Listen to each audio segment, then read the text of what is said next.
Friends, আপোনালোক সকলোকে মোৰ ইউটিউব চেনেল ফুড লাভাৰ টিটিলৈ স্বাগতম জনাইছোঁ। আশা কৰোঁ আপোনালোক সকলোৱে ভালে আছে। এতিয়া ৰাতিপুৱাৰ সময় 8 বাজিছে।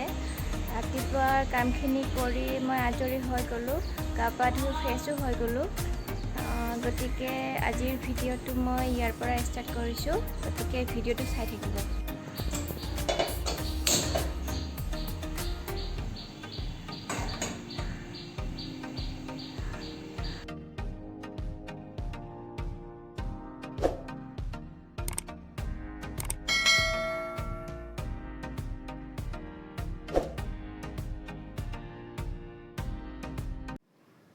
এতিয়া ৰাতিপুৱা সময় 8:30 বাজি গ'ল। মই চাহ পানী খোৱা হৈ গ'ল।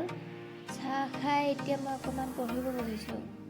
ডেইলি বেচিছত নপঢ়িলে মানে এক্সামৰ আগমুহূৰ্তত অকণমান খেলি মেলি হৈ যায়। সেইটো কাৰণে মই যিমান পাৰোঁ ৰাতিপুৱা ভাগত 1 ঘণ্টামানকৈ হ'লেও পঢ়িবলৈ চেষ্টা কৰোঁ।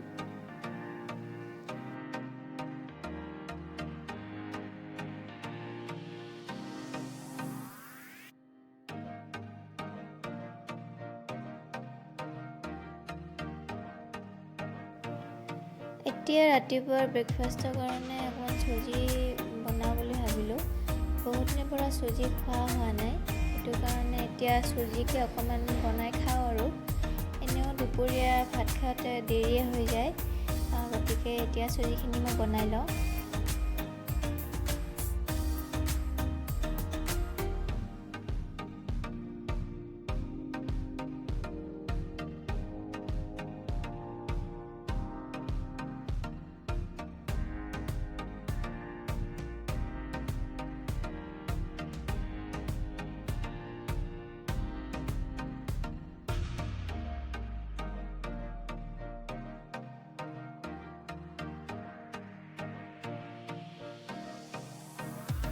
চুজি মোৰ ৰেডি হৈ গ'ল।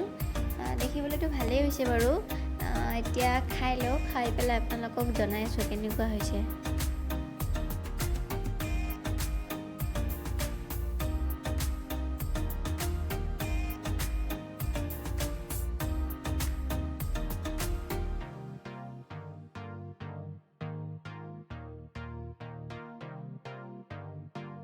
তো দেখিলে আপোনালোকে মোৰ ব্ৰেকফাষ্ট হৈ গ'ল। আজি মই অকণমান চুজি বনাইছিলোঁ ব্ৰেকফাষ্টত। অকণমান মিঠাটো কম হৈছিলে, হ'লেও টেষ্টি হৈছিল আৰু চুজিখিনি। এতিয়া মই দুপৰীয়া সাজৰ কাৰণে ডিম আৰু আলুৰ তৰকাৰী বনাওঁ বুলি ভাবিছোঁ, আৰু লগতে জালি কোমোৰা অকণ ভাজোঁ। যোৱাকালি আনি থোৱা এটা জালি কোমোৰা আছিলে, তাৰে অকণমান বৰা খালোঁ বাৰু যোৱাকালি, আৰু বাকীখিনি এতিয়া দুপৰীয়াৰ কাৰণে ভাজি লওঁ। প্ৰথমে মই ডিমকেইটা ৰঙচুৱাকৈ অকণমান ভাজি ল'লোঁ, তেতিয়া খাবলৈ ভাল লাগে আৰু। এতিয়া মোৰ ভজা হৈ গ'ল। তাৰপিছত অকণমান তেল দি পেলাই ডিমৰ তৰকাৰীটো মই বহাই দিওঁ। পিঁয়াজ দিলোঁ। তাৰপিছত মই আলু আৰু জলকীয়াখিনি ফ্ৰাই কৰি ল'ম। আজি মই বিশেষ একো মছলা ইউজ কৰা নাই। অকণমান জিৰাৰ গুড়ি আৰু হালধি আৰু নিমখ বাছ সেইখিনিৰে বনালোঁ আজি, একদম চিম্পুলকৈ। মই আলু আৰু জলকীয়াখিনি তেলত দি দিলোঁ। এতিয়া মই অকণমান ফ্ৰাই কৰি ল'ম এইখিনি।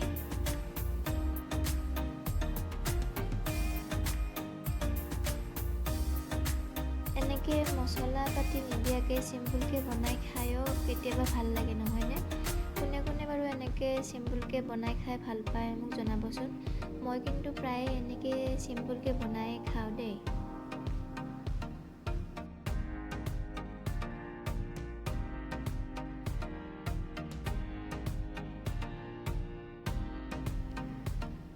মই তৰকাৰীত পানী দি দিলোঁ। তৰকাৰীখিনি উতল অহালৈকে মই একে সময়তে চব্জিখিনিও কাটি লওঁ।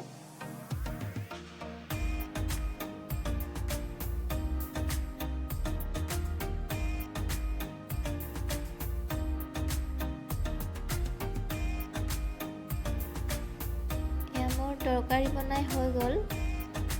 তৰকাৰীখিনি শেষ এখন মই অকণমান ধনিয়া পাত ওপৰত কাটি দিলোঁ। এতিয়া যিহেতু ঠাণ্ডাৰ ছিজন, গতিকে ধনিয়া পাতটো যিকোনো তৰকাৰী বা চব্জিৰ লগতে খাই ভাল লাগে। ভাজিখিনি হৈ যোৱাৰ পিছত আমি ভাত খাই ল'লোঁ বাৰু, কিন্তু এটা বিশেষ অসুবিধাৰ কাৰণে আপোনালোকক দেখুওৱা নহ'ল। কিন্তু ভিডিঅ'টোৰ শেষৰ ফালে এটা মই পাৰ্চেল আনবক্সিং কৰিছোঁ, আপোনালোকে ভিডিঅ'টোৰ শেষলৈকে চাই থাকিব।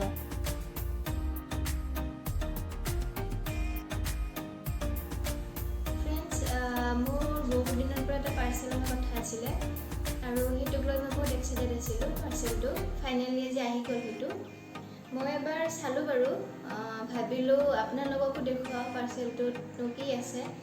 ইয়াতে আছে সেই বস্তুটো, তেতিয়াহ'লে ব'লক চাই লওঁ।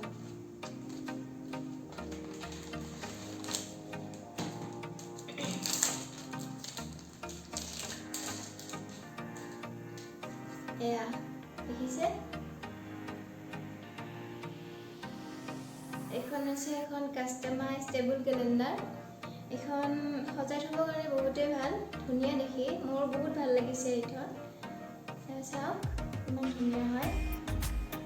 এইখন মই ফোনপে'ৰ অফাৰত পাইছিলোঁ, গতিকে ফাইনেলি যে আহি গ'ল আৰু এইটো বহুত এক্সাইটেড আছিলোঁ মই এইখন আহিবৰ কাৰণে। চাওক ইয়াতে বহুত ফটো আছে, ইয়াতে এনেকৈ বৰ্ড চাইডে আছে। ইয়াতে পাৰ্চেলটো কেনেকুৱা লাগিলে নিশ্চয় জনাব। মোৰতো খুবেই ভাল লাগিলে পাৰ্চেলটো। লগতে আজি মোৰ ভিডিঅ'টো ইয়াতে সামৰিম বুলি ভাবিছোঁ। আজি মোৰ ব্লগটো চাই আপোনালোকে কেনেকুৱা পালে সেইটো কমেণ্টত জনাব। লগতে মোৰ চেনেলটোত মই ফুড ব্লগছ লগতে ডেইলি ব্লগছ দিম বুলি ভাবিছোঁ। সেইটো কাৰণে আজি মই ৰাতিপুৱা শুই উঠাৰ পৰা দিনটোত কি কি কৰিলোঁ, কেনেকৈনো গ'ল, সেইবিলাক আপোনালোকৰ আগত দেখুৱালোঁ। যদি ভাল লাগে তেতিয়াহ'লে প্লিজ ছাবস্ক্ৰাইব কৰি দিব। আৰু আপোনালোকৰ বহুতে মোৰ চেনেলটো চাই বাৰু, কিন্তু হ'লেও ছাবস্ক্ৰাইব কৰিব নিবিচাৰে। সেইটো নকৰিব, প্লিজ ছাবস্ক্ৰাইব কৰি দিব, কাৰণ মই আগবাঢ়ি যোৱাৰ ক্ষেত্ৰত আপোনালোকৰ ছাপৰ্ট মৰম খুবেই মোৰ কাৰণে দৰকাৰী। গতিকে প্লিজ ছাবস্ক্ৰাইব কৰি দিব আৰু লগতে যদি ভাল লাগে তেতিয়াহ'লে শ্বেয়াৰো কৰি দিব। Thank U.